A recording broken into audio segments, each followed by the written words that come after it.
Can you talk about Sarah Ferguson and I suppose Diana's relationship with psychics? Because there's this extraordinary character in your book, Madame Vasso. For nearly 30 years, Sarah Ferguson has been hiding a dark secret about her bond with Princess Diana, forcing the world to believe a beautifully crafted lie.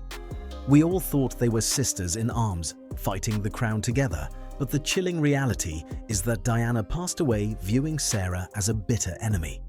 Lownie's explosive new revelations hint at an unsettling pattern of betrayal, a desperate management of public lies, and a hidden world of secret psychics that completely twisted reality.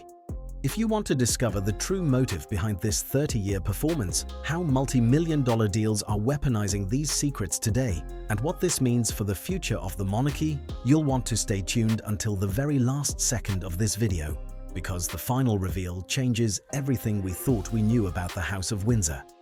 If you are fascinated by the untold truths and high-stakes secrets of the public figures shaping our world, hit that subscribe button right now and turn on notifications. Join our community so you never miss a single drop of the latest, most exclusive breakdowns. To understand the sheer scale of this rift, we have to look back at the exact moment the illusion shattered. It all traces back to a single, devastating text published in 1996. Sarah Ferguson released her raw, tell-all memoir, My Story, a book that was supposed to clear her name. Instead, it permanently destroyed her closest bond. Insiders say that when Princess Diana read what was printed inside those pages, she felt completely blindsided. This wasn't just a minor disagreement between old friends.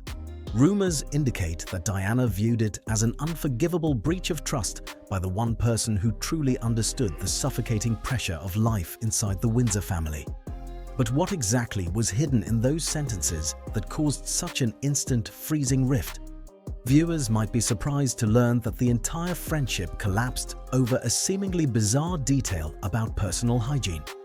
In the book, Sarah wrote an anecdote about borrowing a pair of shoes from Diana, casually mentioning that she caught plantar warts from them. While it might sound trivial to an outsider, to Diana, it was a massive public humiliation. Reports suggest that Diana's concern was highly specific. She was already navigating an incredibly fierce media environment, fighting to protect her public image during her messy royal exit. Seeing her closest confidant publish something that made her look unhygienic and careless in print was the ultimate insult.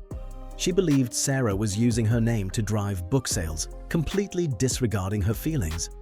The fallout from that single paragraph was immediate, absolute, and chillingly quiet.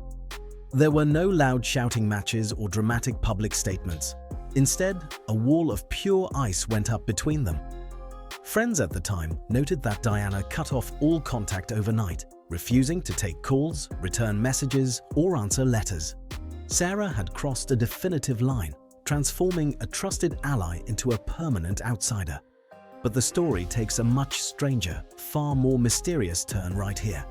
Because as Diana isolated herself from her former best friend, she began searching for guidance in a very different, highly secretive world. A world of mystics and dark predictions that Sarah herself had originally introduced her to.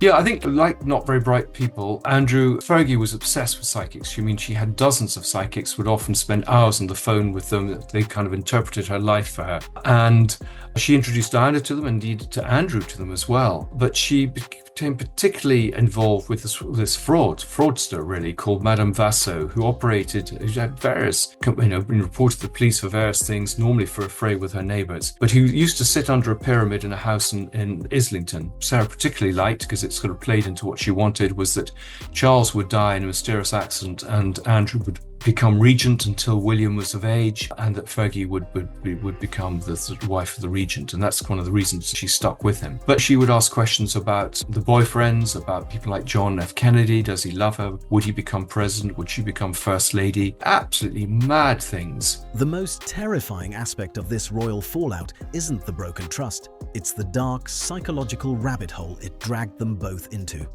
Long before their public break, Sarah Ferguson introduced Princess Diana to a secretive world of mystics and alternative spiritualists, a move that would ultimately feed a deep, uncontrollable paranoia in the final years of Diana's life. According to sources, Sarah was deeply embedded with various clairvoyants and psychics, using them to cope with the isolation of the royal family. Eager to help her friend, she brought Diana directly into the fold. But what started as a search for comfort quickly morphed into a dangerous obsession. Rumors indicate that Diana became completely consumed by the predictions of these spiritual advisors, some of whom she met through Sarah. One of the most infamous figures was a Greek mystic known as Madame Vaso. Reports suggest that the princess was encouraged to sit under a bizarre blue perspex pyramid inside Vaso's home to absorb positive energy and channel spiritual guidance. To an outsider, it might sound eccentric. To the royal establishment, it was a terrifying security risk. Insiders claim that as Diana spent more time in these circles, the readings took a much darker turn. The psychics began delivering highly distressing warnings, including detailed premonitions of helicopter crashes and sabotaged vehicles. Instead of providing clarity, this hidden world acts like a psychological trap. It is claimed that the constant talk of plots and impending disasters deeply fed Diana's growing fears that she was being targeted by the British establishment. She began to see conspiracies around every corner, questioning the loyalty of everyone around her, including Sarah. The very tools Sarah provided to help Diana survive the palace were now twisting her perception of reality. But the ultimate tragedy was just around the corner. Because while this intense paranoia isolated Diana from the world, the sudden final rupture over Sarah's memoir left her completely alone in the dark, just months before an unresolved fate would change the monarchy forever. The most chilling part of this story isn't just that the friendship ended, it's the fact that it ended with a permanent, haunting freeze that could never be thawed. When a tragic event shook the world in August 1997, it instantly locked Sarah Ferguson into a living nightmare. The sudden passing of Princess Diana in Paris meant the fracture between them never had the opportunity to resolve itself naturally. There was no final phone call, no emotional late-night talk, and absolutely no closure. Instead, the line went completely dead. Sarah was suddenly left carrying the heavy weight of an unresolved feud with a ghost. Imagine the psychological toll of that exact moment. For months, the public had been fed a beautifully staged narrative of royal sisterhood, with everyone believing the two women were still as close as ever. But behind the scenes, the reality was entirely different. Reports suggest that Sarah spent the immediate aftermath of the tragedy frantically trying to manage the narrative gap. She had to publicly mourn a best friend who, in reality, had completely cut her off. Insiders say the guilt and the silence were agonizing. She was trapped in a situation where she could not address the falling out directly because the only other person who knew the truth was no longer here to respond. But why has Sarah kept this silent performance going for nearly 30 years? According to sources, it wasn't just about protecting her own public image. It was about survival inside a royal ecosystem that demands absolute discretion. For decades, she carefully maintained the illusion of a warm retrospective bond, dropping hints of their lingering closeness in interviews. Yet, royal biographers claim that this sustained performance has left a massive emotional void. At 66 years old, the weight of living a double life is reportedly becoming too heavy to bear. And that brings us directly to the present day, where a desperate financial crisis has forced Sarah to make a terrifying choice, one that involves weaponizing these exact secrets against the crown. The most explosive revelation shaking the House of Windsor right now isn't just about past history. It's about cold, hard cash and an ongoing high-stakes financial standoff.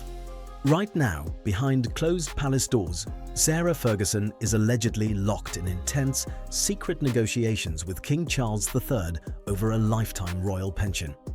Rumors indicate that Sarah is facing a bleak financial future after several of her businesses quietly closed down, leaving her in a deeply desperate position. But what does she have that could possibly force the crown's hand? Insiders say she is holding the ultimate bargaining chip, and it involves the looming threat of a massive, unrestricted tell-all book or a blockbuster, Oprah-style television interview. This isn't just about old royal gossip. The palace is reportedly in an absolute panic because the media offers flooding in are claimed to be worth millions of dollars. Media networks are desperate to get Sarah on camera to finally reveal the unvarnished truth about the final days of Princess Diana, alongside the deeper fallout surrounding her ex-husband, Andrew Mountbatten Windsor. Reports suggest that King Charles is caught in a torturous dilemma, torn between his sentimental family loyalties and the severe reputational risk to the monarchy. If he refuses to grant her financial security, she might just sign the dotted line. But the mystery deepens when you look at how this chess match is being played. According to sources, this ongoing pension dispute is sending shockwaves through the next generation of royals, creating a massive rift within the family. While the king feels an obligation to be protective, other high-ranking royals are desperately pushing to keep Sarah at arm's length to shield the institution from any further damage. Is she genuinely prepared to burn her remaining bridges for a payday? Or is this all a beautifully orchestrated performance to guarantee her survival? The answers are starting to leak, but the collateral damage of this financial war is hitting two people who have the absolute most to lose, and they are completely powerless to stop it. The most devastating aspect of this financial standoff is that the absolute highest price won't be paid by the crown. It will be paid by Prince William and Prince Harry. While Sarah Ferguson handles her intense negotiations behind palace doors, Diana's sons find themselves trapped in a helpless nightmare. Insiders say that both men are watching the situation with a mix of dread and anger, completely unable to control what might leak next. The intimate details of their mother's final chaotic year are effectively being treated as corporate leverage. Neither brother has a seat at the table where the commercial value of her memory is being actively negotiated. Imagine the sheer frustration of being completely locked out of a conversation that directly threatens your mother's legacy. Rumors indicate that William is particularly furious, viewing any potential disclosure as a direct threat to the stability of the institution he will one day inherit. On the other side, Harry is claimed to be deeply distressed that private, sensitive moments from their childhood could be sold to the highest bidder. Reports suggest that this looming threat is actually forcing a strange silent alignment between the two estranged brothers, who are both desperate to protect her memory, even if they can't agree on anything else. But the real tragedy is the complete lack of power they hold in this situation. Because the law cannot protect a legacy from first-hand memories, Sarah is technically free to say whatever she wants, whenever she chooses. If she decides that the royal pension isn't enough, she can unleash decades of hidden diaries and private conversations onto global television networks.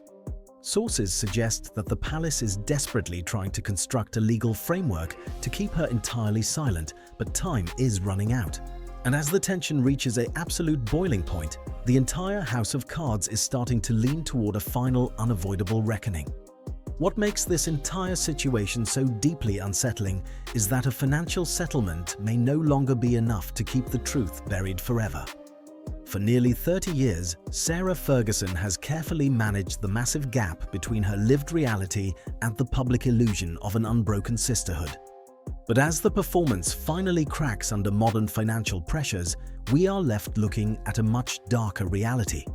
Somewhere inside that silence lies a version of history that has never been made public, an unvarnished truth that could forever alter how the world remembers Princess Diana and how it views the institution that ultimately shaped her fate.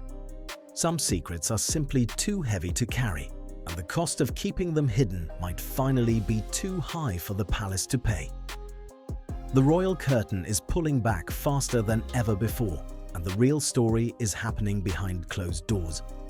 If you want to stay ahead of the headlines and discover the hidden truths behind the world's most powerful public figures, make sure to hit that subscribe button right now and turn on your notifications.